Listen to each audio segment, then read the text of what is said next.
But first, breaking news in the death of Trayvon Martin. New evidence just released, including why police think George Zimmerman followed Martin in the first place. Good afternoon. A lot to go through.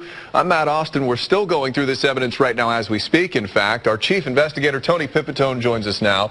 Tony, for months there have been accusations out there that Zimmerman racially profiled Trayvon Martin, but Sanford police say that's actually not the case. Yeah, and this comes about because the FBI was charged with investigating whether this was racially motivated, which could make it a civil rights violation. But the lead investigator from Sanford told FBI agents he did not think Zimmerman was motivated by race. And while prosecutors have said Zimmerman profiled Trayvon Martin, they have carefully not said he racially profiled him.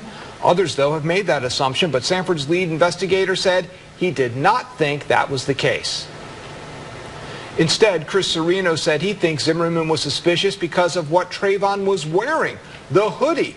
Sanford police say there are gangs in Sanford calling themselves goons, and they all wear hoodies. Trayvon, of course, was not part of a gang, but Zimmerman did not know that night when he saw what he thought was a suspicious person.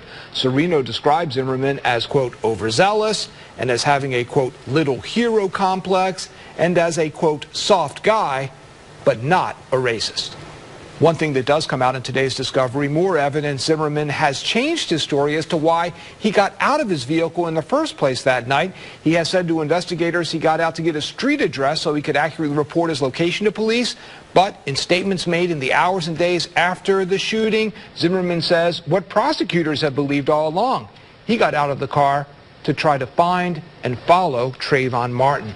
And one other interesting thing, Matt, during those weeks before Zimmerman was arrested, you know, as a special prosecutor was investigating, we learned today that he went and obtained another handgun, several magazines of ammunition. He carried that gun with him to the place where he was eventually arrested, saying that he felt he needed it for his own protection. He was worried about his safety there. Is there anything that suggests Zimmerman was lying about the actual incident that Trayvon Martin attacked him? You know, that's the key thing in all this. What happened at that moment of impact and who was the aggressor? And there is nothing in there, and I've looked through all these witness statements, to contradict what Zimmerman says directly, that Trayvon Martin attacked him as he was returning to the car.